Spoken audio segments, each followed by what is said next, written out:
Good? Yeah. That's good. Welcome everyone to the City Council meeting for the City of Edmonds, February 4th. I'm Brian Reedy, the mayor. I'll call the meeting to order. Please stand for the Pledge of Allegiance.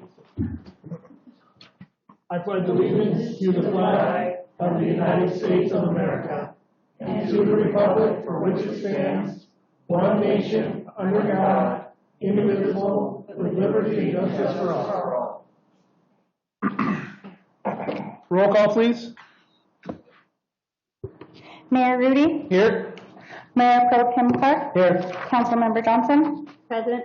Councilmember Spear. Here. Councilmember Mortensen. Here. Councilmember Castle. Here. And Councilmember Neal. Present. Thank you. Next item on the agenda is a proclamation celebrating the 100th anniversary of the League of Women Voters of the United States. Whereas the League of Women Voters was founded in 1920 as a mighty political experiment by the foremothers of the suffrage movement at the National American Women's Suffrage Association, and whereas their goal was to help 20 million women who were granted the right to vote by the 19th Amendment understand and carry out their new responsibilities as voters. And whereas with the success of this effort and the tireless efforts of the last 100 years to strengthen and uphold its mission to empower voters and defend democracy, the League has become a trusted, nonpartisan grassroots organization. Whereas the League has sponsored legislation and fought in the courts to protect and strengthen voting rights and access for free and fair elections, civil rights, children, community health, and education. And whereas the League has constantly been noted for its nonpartisan election information, including sponsorship of candidate forums and information on state and local ballot issues, as well as its commitment to register, educate, and mobilize the voters. And whereas the League championships governance system that are open, transparent, inclusive, and equitable. And whereas the League believes that active and engaged citizens, irrespective of gender, ethnicity, or political affiliation, are the hallmark of democracy. Now, therefore, I, Brian Rudy, by the virtue vested in me as mayor of the City of Edmonds, Colorado, do hereby proclaim February 14th as Women's Voting Rights Day. We honor and congratulate the League of Women Voters on its 100th anniversary and commend the League for its significant contributions to empowering voters and making democracies work. And I know we have some special people here tonight. Okay. Thank you very much. I'm Barb Winery, and I have a couple of my members from the League of Women Voters, Greeley Weld. Oh, Get a picture real quick.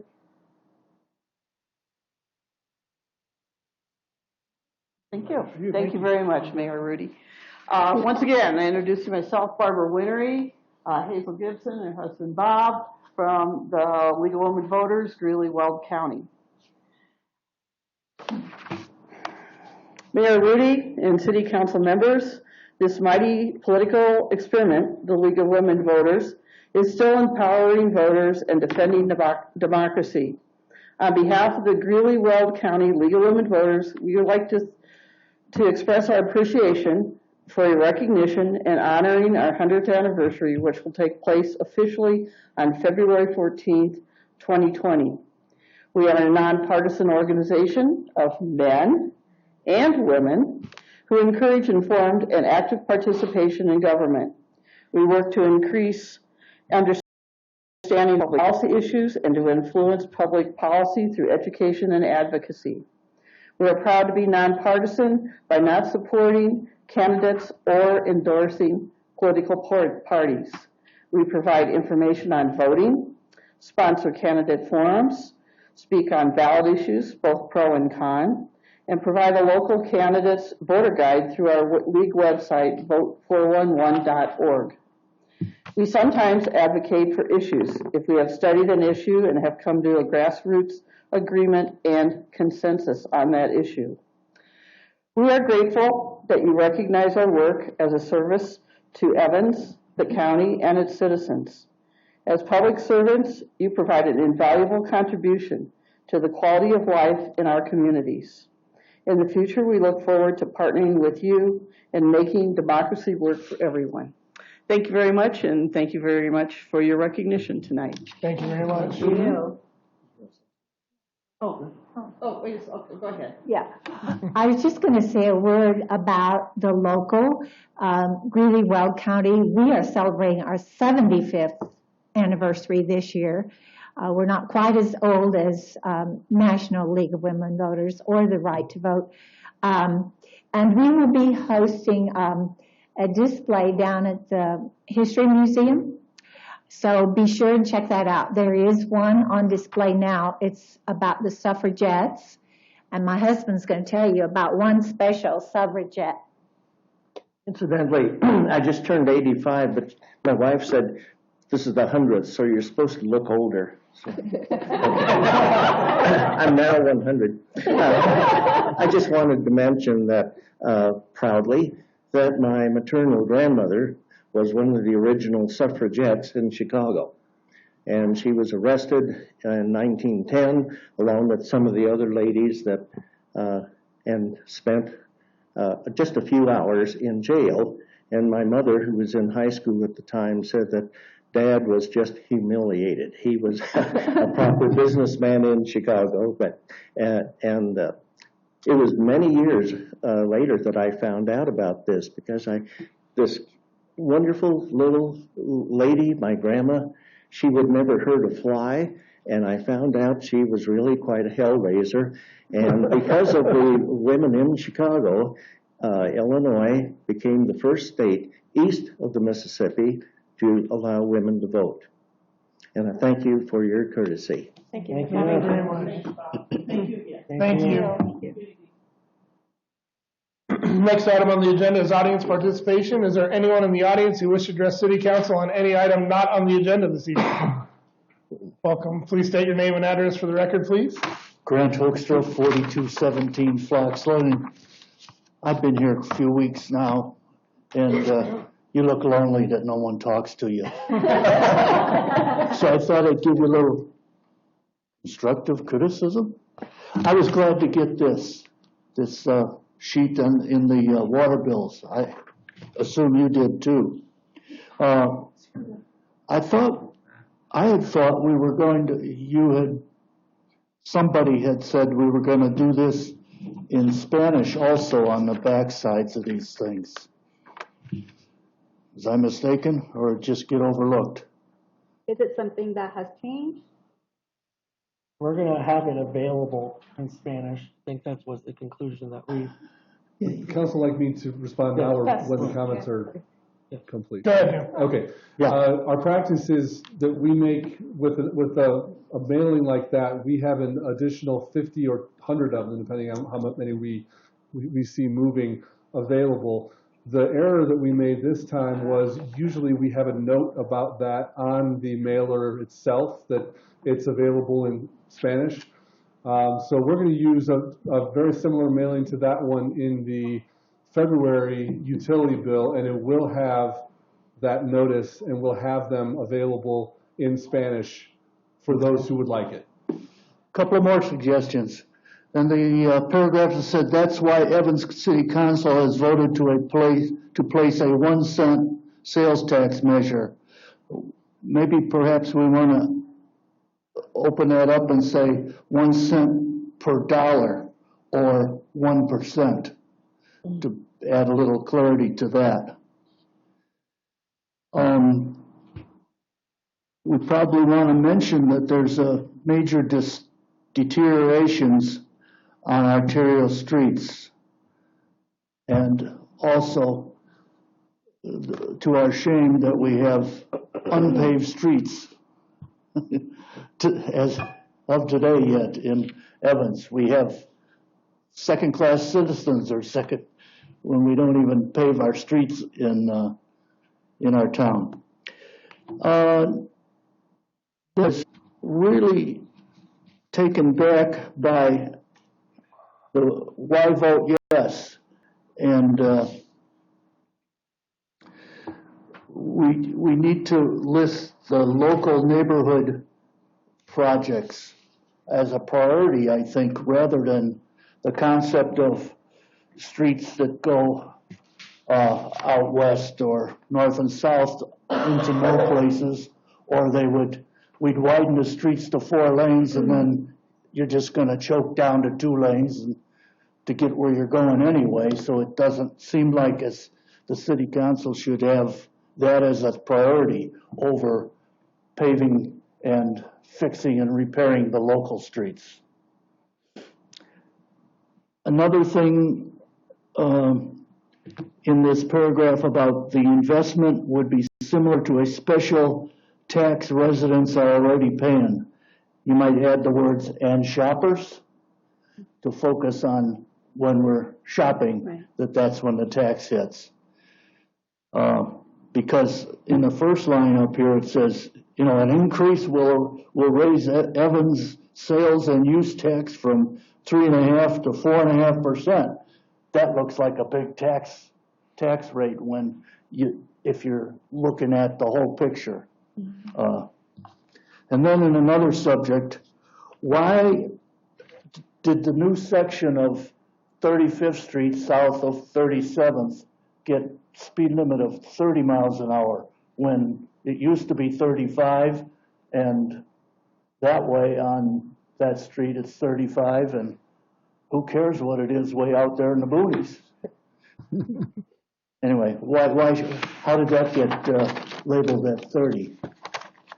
Thank you. Thank you. Thank you, Grant. Mayor, would you like me to? Yeah, do you have an I can answer just for read that? the Yeah. general speed limits on, you're talking about 37th Street out west of 35th? 35th Avenue south of 37th. 35th Avenue South. New section. Yeah, our city engineer, Mark Oberschmidt, is here. If council would like to Please. hear an answer about that. The reason for lowering the speed limit, because it's going to, it will get, when we make it four lanes all the way south, it will get probably bumped back up to 35, but because you have traffic going southbound in 2 lanes at the very intersection, and then everybody has to blend over into 1 lane when you get almost to Prairie View. And so slowing it down just made sense to slow down the traffic through there. And as you get further south and you're into a 2-lane rough road, so we wanted to slow it down a little bit. So that's why we decided to slow it down to 30 in that section. And it's more from a safety perspective than anything else. And when, several years from now, when we widen the rest of it, it'll probably go back up to 35. I just want to point out that it's not slowing it down, but Well, the intent nice is, intention. yeah, the intent is to slow it down. Yes, obviously, most people do 5 over at a minimum. Thank you, Mark. Is there anyone else in the audience who wishes to address City Council on any item not on the agenda this evening? Seeing none, we'll move on. Next item is approval of the agenda. Are there any changes to the agenda? There are no changes to the agenda. I move to approve the agenda. I second. I have a motion and a second to approve the consent agenda. All those in favor signify by saying aye. Aye. Opposed, nay. Motion passes. Consent agenda. Excuse me, that was the approval of the agenda. Next item is the consent agenda. Item A, approval of the January 21st, 2020 City Council meeting minutes. I move to approve the consent agenda. I second. Second. I have a motion and a second to approve the consent agenda. All those in favor signify by saying aye. Aye. Opposed, nay. Motion passes. Item 8, new business. Item A, public hearing. Consideration of ordinance number 711-20, an ordinance to update the official zoning map for the city of Evans pursuant to zoning changes that occurred in 2019 and early 2020, first reading. I will open the public hearing and hear from staff. Thank you, Mayor. Good evening, members of the council. From time to time, as you know, council makes amendments to the zoning ordinance. This item is really administrative in that the municipal code, section 18.04.020.a, requires that the zoning map, which is the most common way that our citizens and the public access our zoning code by seeing what can be built where, that can only be modified with an ordinance adopted by the city council. So we have had several zoning changes in recent months. These changes include the Peakview PUD, the Peakview annexation, the Villaggio project rezoning, and the Reserve at Crescent Cove zoning amendment. So we want to make sure that our zoning map stays accurate, so we'll be bringing these to you from time to time. And this evening, we're asking for your consideration of ordinance 711-20 to update the official zoning map. That would answer any questions, Mayor. Thank you. This is a public hearing. Is there anyone in the audience who wishes to speak in support of this issue? Is there anyone in the audience who wishes to speak in opposition of this issue? Seeing none, questions for staff? No questions. No question. Hey, did you guys get the map? There's the attachments here. Addendum 1 is the ordinance, and the second is the map. Zoning map for the city of Evans. No. I mean, we're going to vote on this, and we didn't get to see the map.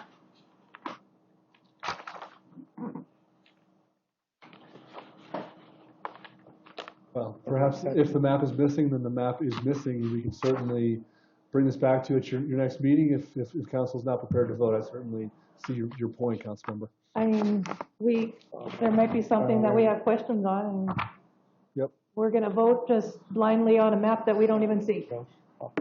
So Okay. my vote will be no. I say bring it back. Bring it I back. say we bring it back as well. Great. Want to continue to the next city council meetings? Anyone want to make a motion for that? I move that we move this public hearing and vote to the next city council meeting, which is February 18th. Second. I have a motion and a second to continue this public hearing to February 18th at the next city council meeting. All those in favor signify by saying aye. Aye. Opposed, nay. Continue. Next item, item B, consideration of approval of the development agreement for Roasties Cafe. We'll hear from staff. Thank you, Mayor. And my apologies on the last item. There was apparently an error in putting the packet together, so sorry about that. This item the council heard a work session on recently. This is a series of stormwater projects. Is that where we are? Roasties, that's what I thought I was ahead. So I'm still jostled by the last one. Roasties Cafe. This is a new drive-through coffee shop application with the potential of additional retail space at the corner of 11th Avenue and 32nd Street. Tonight's hearing, the action that council is considering this evening is the final step in the development review process. And for a presentation, I will turn it over to our Assistant City Manager, Randy Reedy, and Community Development Director, Ann Bess Johnson. Good evening. Tonight before you is the development agreement for Roasties, the coffee shop. This was approved through the administrative site plan review process.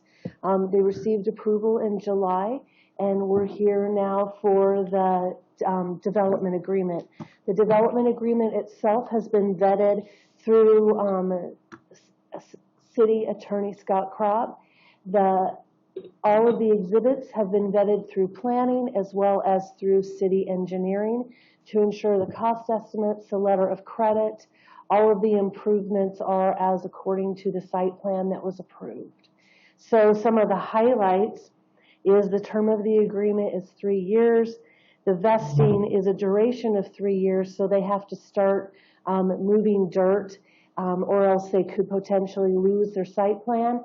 We actually did give them an early release of grading back in October or November, so they were able to start some clearing and grubbing on the site to get ready for construction. Section 7, 9, and 19, along with the exhibits, contain all of the developer's obligations, and the developer's obligations to construct those improvements are throughout the agreement as well. So there are going to be 3 accesses, one off of each public street, so 32nd, 11th, and High. There will be ramps on 32nd Street access, a lane division islands on the 11th Avenue and 32nd Street accesses as well for safety and moving of pedestrian traffic as well as vehicular traffic. Now there is an existing access point just north on 11th Avenue, And that will be permanently closed, so you're not going to have two access points going too close together. There will be an underground stormwater detention system, including chambers, a manifold piping, and detention outlet structure. There's a relocation of an existing Greeley Evans Transit bus stop pad, and a contribution of $10,000 will be made to underground the Excel overhead lines. That total cost is $295,000, and as is consistent with other developers that are in process, we do ask for a contribution to underground, and that calculation was determined by Mark Oberschmidt, and then we worked with the developer on that price as well to make it equitable.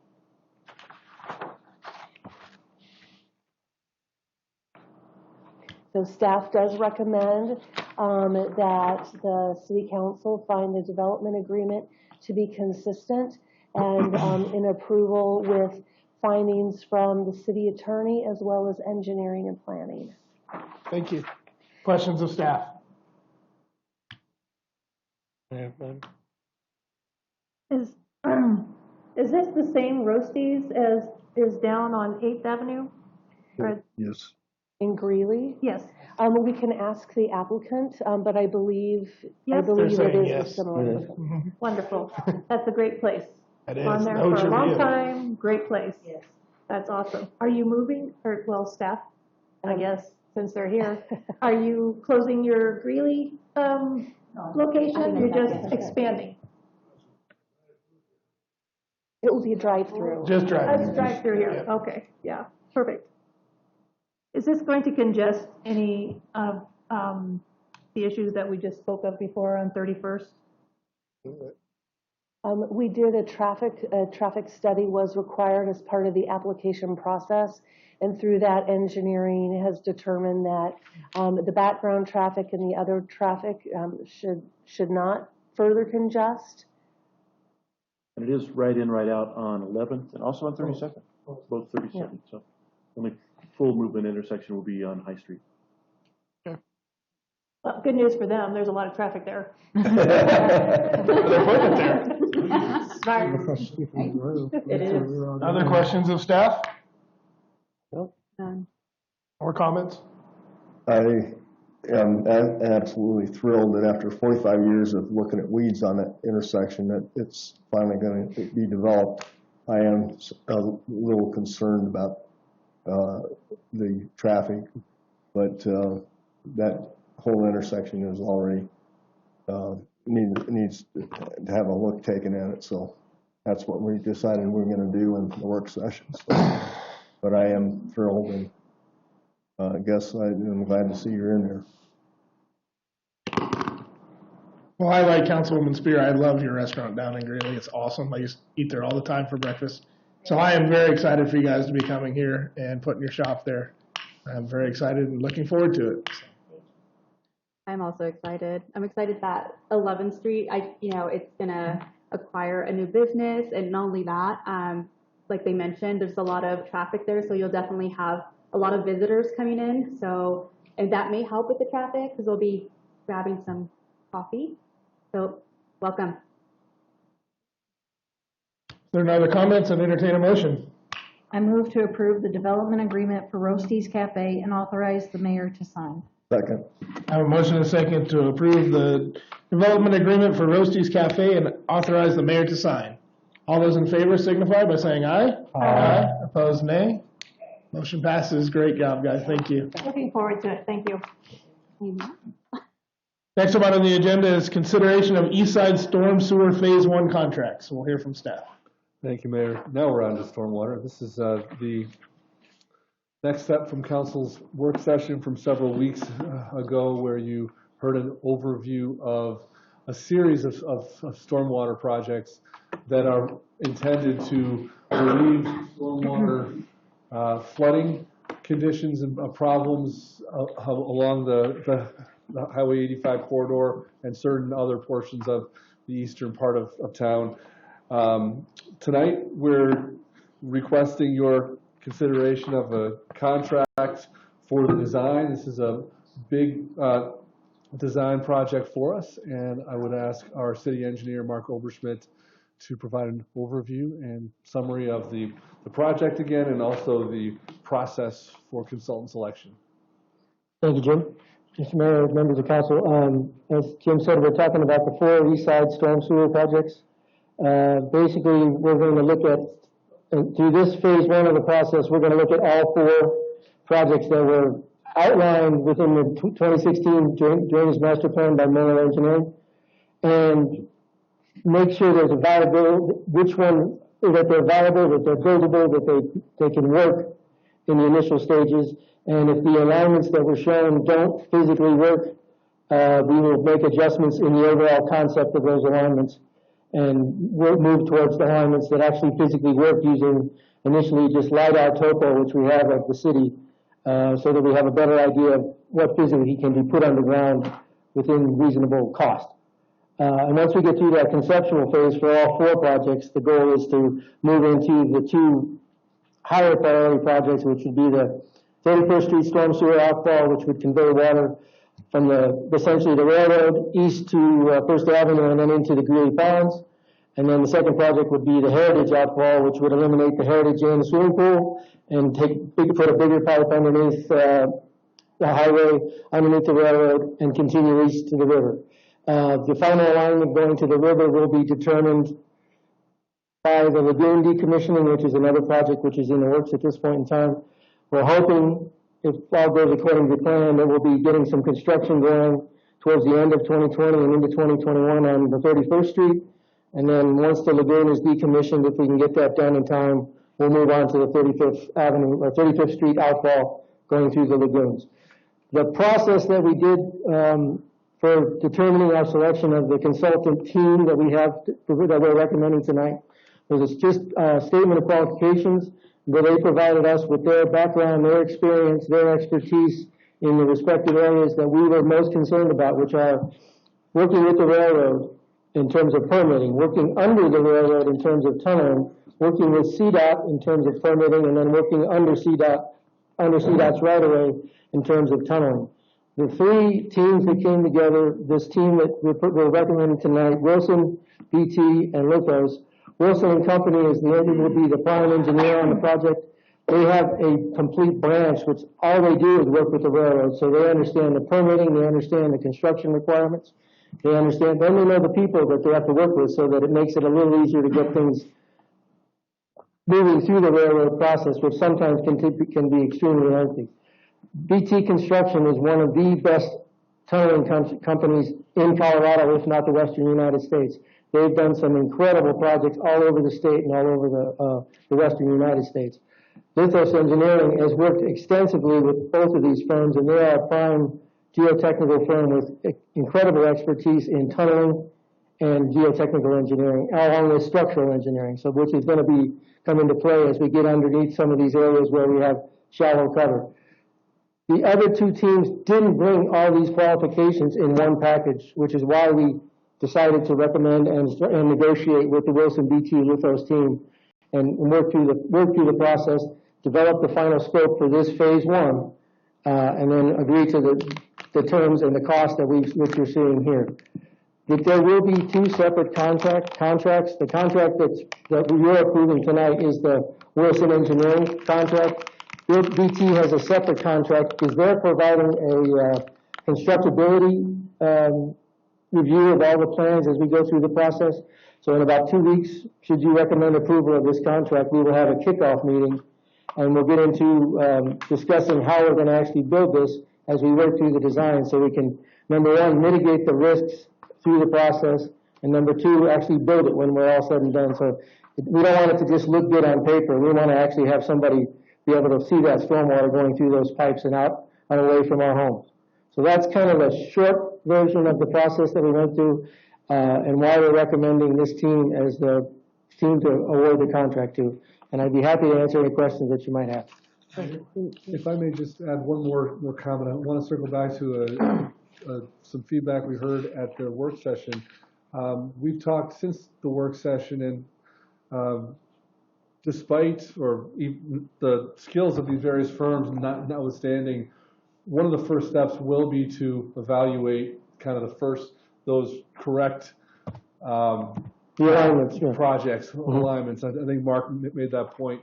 But we are, going to be looking to see, the extent to which it's possible to follow alignments south, for instance, that might not, that if they don't require boring under a railroad, for instance, we don't want to do that. So that's part of the process. I just want to make sure council hears that, because that was one of the issues that we heard last time.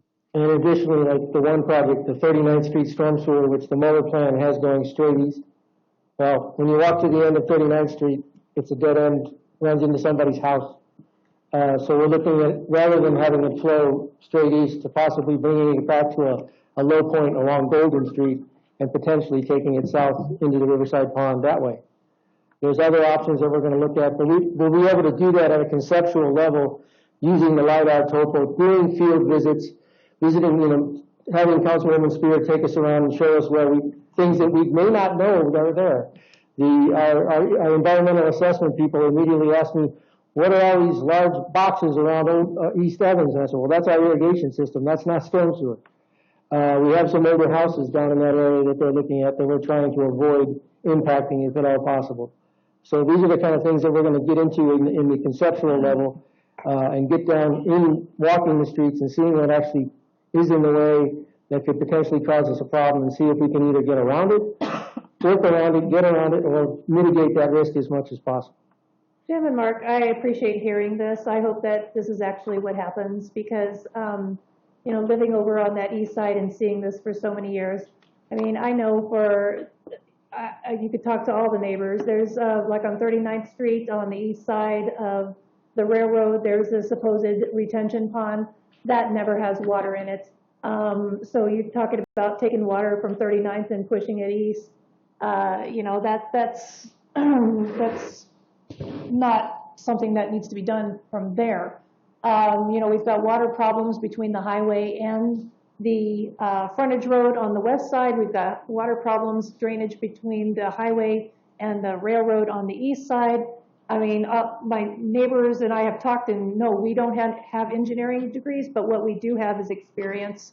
We've got experience through various rain events, flood events, and so it would be very beneficial for you guys to go out there and just not read the maps and just not hear what the engineers have to say, and maybe do some listening to the people, because we also have streets on the original project. You guys are talking about going through these streets that are already paved, already have utilities, all through the neighborhoods that have the irrigation and everything, and pushing it farther east. And in any rain event that we have, we're already pumping water on East 37th Street into the river. We're lifting manhole covers up and putting pumps in there. So pushing the water further over there, what are we going to do? Get some more pumps or something? I don't know. But for us in the neighborhood, and I've talked to several neighbors who've been there even longer than me, for us it makes sense, seeing how the water already flows, to push it south. And especially when we have a lot of dirt roads that we haven't even paved yet. So why tear up the paved roads and go through all of the utilities and all of the boxes when we can get a design that goes south, which is where the water goes anyway, unless it's already pushed east. So anyways, I appreciate hearing from you guys that you're at least going to explore that option. For us people on the east side, makes a lot of sense, and hopefully we'll get some design and engineering that will work out good for everyone and get the water from collecting in those areas back to the river. Agreed, and we will look at that, and we will love to get your input and get your neighbors' input. In looking at it when I first got here, I was a little concerned because the natural places to take the water would be south up to the rivers, rather than push it east. We're working with what was proposed initially, and in looking at it, just using Google Earth topo, I could see that we're not going to put any water into that pond from the west side. So taking it south along the west side of the highway makes sense because we can't go the other way, but we also get into a very deep situation because there's a hump from St. Vrain as you go south to 42nd Street that we'd have to go through. So it's going to be costly. It's going to be a bore of some kind, I see, but that we're looking at those options. We're not going to just fly off the cuff and design something straight off a master plan. If it doesn't work, we're not going to design it. We're going to look at something that actually works. And when we have our kickoff meeting, I'd be glad to invite you to come to it so you can meet the team and understand that these guys are all men and women with a lot of common sense and a lot of experience that don't want to build something that doesn't work. Other questions or comments for staff? Mark is I think it's the GW company. Were they the tunnel company? Were they the ones that did the sewer line underneath? BT Construction, yeah, they did the force main, so they know what they're getting into. And actually, when we started this project, I met with them to find out what they got into and why they had the struggle to get that force main underneath the highway in that location. So that's one of the things we're going to do early on, is do some exploratory work, geotechnical borings, to try to figure out what's in our way underground. And we may not only go, normally you go vertical, we may actually look at going horizontal to see if we might see something underground, especially in the area of the tracks. Any other questions or comments? Yeah, I just wanted to make sure. So you stated, I'm just asking for clarity, you stated that we did in fact receive multiple bids, but the scope or the level of experience that this team brings is? We received multiple statements of qualifications. Okay, perfect. The idea there was, this is not a project that I would go low bid in any stretch of the imagination. Right. Because I know a contractor could come in and an engineer might be able to come in and low bid this. This was something that when we looked at it, we knew what we wanted. We needed somebody with boring experience, with geotechnical experience in boring and tunneling. Because that's not a experience that's readily available among most teams. The top two contenders, the contractors, were really good, but BT had more experience in a lot of diverse situations. Wonderful. I just wanted to make sure. So Yep. That's perfect. Thank you. Any other questions or comments? Thank you. Any other questions or comments? Is there a motion? I move to award the Phase 1 East Side Storm Sewer Design Contract to Wilson and Company, Inc. in the amount of $507,134 and to authorize the mayor's signature on the contract. Second. A motion and a second to award Phase 1 East Side Storm Sewer Design Contract to Wilson and Company Incorporated in the amount of $507,134 and authorize the mayor's signature on the contract.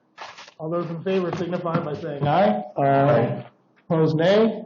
Motion passed. Item D, consideration of award of bid traffic signal at 35th Avenue and 34th Street. We'll hear from staff.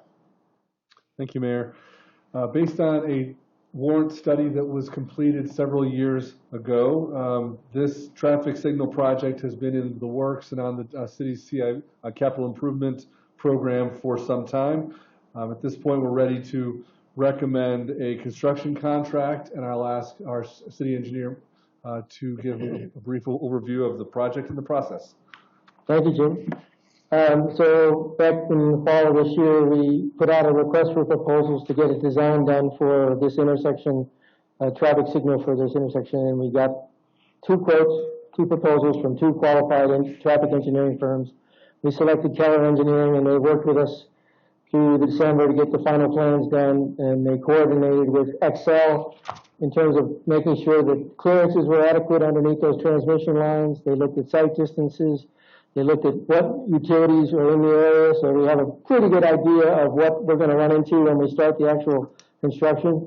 There will be some additional potholing going on during the construction to get the areas that are out in the middle of the traffic lanes, because we didn't do those during the design, because it was a little time consuming, and we thought it'd be better be done by the actual contractor who's going to do the work. So in December, we issued this for bids. We had about 5 contractors show up for our pre-bid meeting.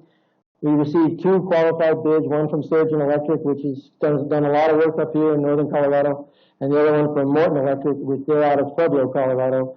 We checked their references. They do good work. They're a solid firm, and we recommend that they be awarded the contract as shown here for $317,576. The construction will not start until August because the traffic signal poles have a 6-month lead time. So if I issue the notice to proceed tomorrow, we wouldn't see poles until the first week of August. So the plan would be to have the traffic signal done during that August timeframe. It only should be about 3 to 4 weeks of construction at the most. And they're working mostly on the shoulders and on the corners of the intersection. There will only be a little bit of work out in the actual roadway, so there will be limited impacts to the traffic during construction. Questions of staff? Straightforward. Well. Stop looking at me. Are they gonna have the light, sensors on the top too? The cameras, they'll have cameras. Okay. Yeah, all the new signals are gonna have cameras, so they'll be subject, so they'll be able to see the vehicles, so the timing will be a little bit better. And then pedestrian walkway signs, it's Yes. all inclusive of that, and then we do the striping or? Yeah, the striping is included with the project. Oh, So we're gonna restripe that intersection for pedestrian crosswalks.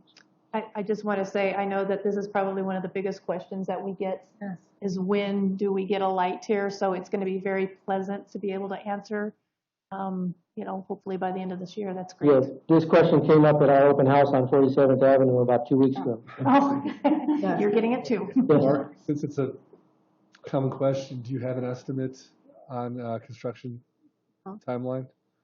3 to 4 weeks. From now? No, well, we will get the polls for 6 months, and then 3 to 4 weeks. So it is the fall. Yeah, so it would be August, September that they would be done. Other questions or comments? I've been hearing about this intersection. People wanting the light there for over 10 years, so I'm glad to see it's moving forward on it. I'm kind of distressed that it takes so long to get the traffic poles after.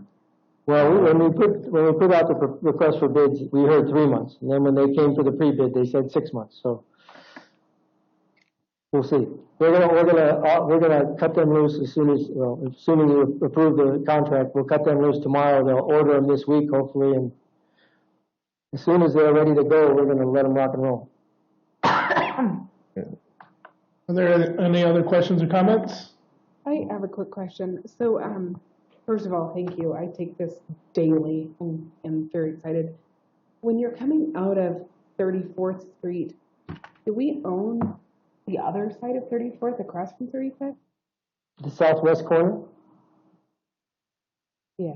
No, it's private. It's privately owned. So then we would be responsible for striping and doing everything else, but does that include that piece? How does that work? Since, right? Because doesn't it go all the way? Oh no, it doesn't go all the way through. Yeah. It's a little bit farther down and it goes through. Yeah. Sorry, I just had a picture in my head first. Okay. So ignore me.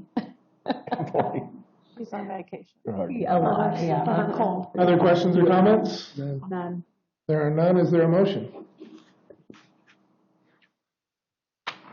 I move to award the 35th and 31st Street traffic signal contract to Morton Electric Incorporated in an amount of $317,576 with a contingency amount equal to 9.5% of the construction contract, which could be assessed with the city manager's approval to address unforeseen events for a total not to exceed amount of $347,670 and authorize the mayor's signature on the contract. I second. A motion and a second to award the 35th Avenue and 34th Street traffic signal contract to Morton Electric Incorporated in the amount of $317,576 with a contingency amount equal to 9.5% of the construction contract, which would be accessed with city manager approval to address unforeseen events for a total not to exceed amount of $347,670 and authorize the mayor's signature on the contract. All those in favor signify by saying aye. Aye. Opposed, nay. Motion passes. Thank you. Thank you. Thank you. Item E, consideration of resolution number 4-2020, committing participation in Colorado Intergovernmental Risk Sharing Agency, CIRSA, and loss control standards. We'll hear from staff. Thank you, Mayor. At Council's December 3rd, 2019 work session, you heard an update, an overview of our property casualty and workers' compensation insurance situation. And at that time, staff, along with our longtime insurance broker, kind of painted the picture of changes that have been happening in the market, especially for property casualty insurance, and also, some of the significant events that have happened in the past couple of years, of which council is aware, that are driving increased rates. So staff had gone out to market for both of these types of insurance, and after a lot of deliberation and careful consideration, staff's recommending that we proceed with CIRSA, which is the Colorado Insurance Risk something association, Intergovernmental Risk Sharing Association. Thank you, Scott.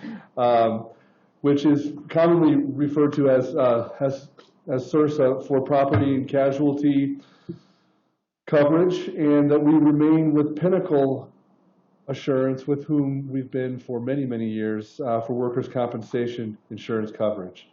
Just a couple words about CIRSA. It is a pool that is comprised of the vast majority of Colorado municipalities, 274 members at this point.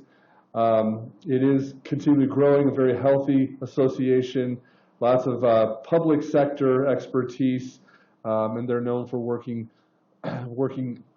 collaboratively with all members to cut losses, which is, again, it's a big focus of ours right now. So CIRSA does require a city council resolution in order to kind of officially join up. So tonight we're asking you to approve that resolution, and we'd be glad to answer any questions you might have. Thank you. Any questions of staff? So Jim, the premiums due for 2020 represent that kind of additional coverage for the incidents. Is there that 5-year carry for those incidents, or 7 years, or whatever it is, that we have to carry those losses? So that my question being, our average rate essentially would be lower, but then we've got this tack on because of incidents, but in 5 years, right, or whatever I would think it's 5 ask years, the lower. Our risk manager, or actually administrative services director, who also is responsible for risk management, to answer that question. So question is about just the length of our trailing claims, the look back period, and how that might affect our rates. Yeah, so what the insurance market actually looks at would be an EMOD, and they look at 3 years plus current for claims. So that would be the time frame in which typically they would be analyzing and considering for future performance and costs, and adjusting the premiums accordingly. Ideally, this steep increase could see a decrease within 5 years. Could potentially within 5. We do know that a couple of our larger claims, such as Eastwood Village, are still to be fully absorbed into our rates. A couple others that the council's heard about too, but hopefully, if we are successful in kind of addressing some of the causes there, we will see some relief, over time. But it's going to take us a little bit of time to work through the issues that we've had. Right. I just want to make sure that's included in our projections performance moving forward, just to kind of look at that risk analysis and ensure that our insurance costs are adequately stated in modeling. So. Yeah, and any open claims that we had at the time in which we went out for market then is still something that's considered. And so those open claims can still then incur additional cost associated with them. Right. And then thus that can actually impact then our evaluation and our rating in the future. Right. Thank you. Other questions or comments? Seeing none, I'd entertain a motion. I move to approve resolution number 04-2020 as proposed. I have a motion and a second to approve resolution number 4-2020 as proposed. All those in favor signify by saying aye. Aye. Opposed, nay. Motion passes. Item 9, report, city manager. Thank you, Jim. Thank you, Mayor. Just a couple project updates. The Atmos gas line replacement project on 37th Street has been completed, so that's good news. And the punch list, the finalizing of punch list items from the city's project is also very close to complete. And I'm also pleased to let council know that the Ashcroft Heights drainage channel project that has been a long time in negotiation with the neighborhood is also now complete. So I know our engineering team who managed that has been in touch with the HOA, and they're going to have a walkthrough and kind of talk about some of the changes. But if you have a chance to go over and just look at those structures, it does look much more robust now and should be able to withstand more water flow than the old structures could. So that's a nice project to complete. And finally, council, just to let you know, I will be out of the office for the next 3 days attending the Colorado City and County Managers Association conference. So I'll be in touch as needed, but Randy Reedy will be here for those 3 days should you need anything immediately. Where is that conference? Glenwood Springs. All right. That'd be fun. Thank you, Jim. City Attorney. Nothing from our side today. Thank you, Scotty. Next item on the agenda is audience participation. Is there anyone in the audience who wishes to address City Council on any item? Seeing none, meeting adjourned.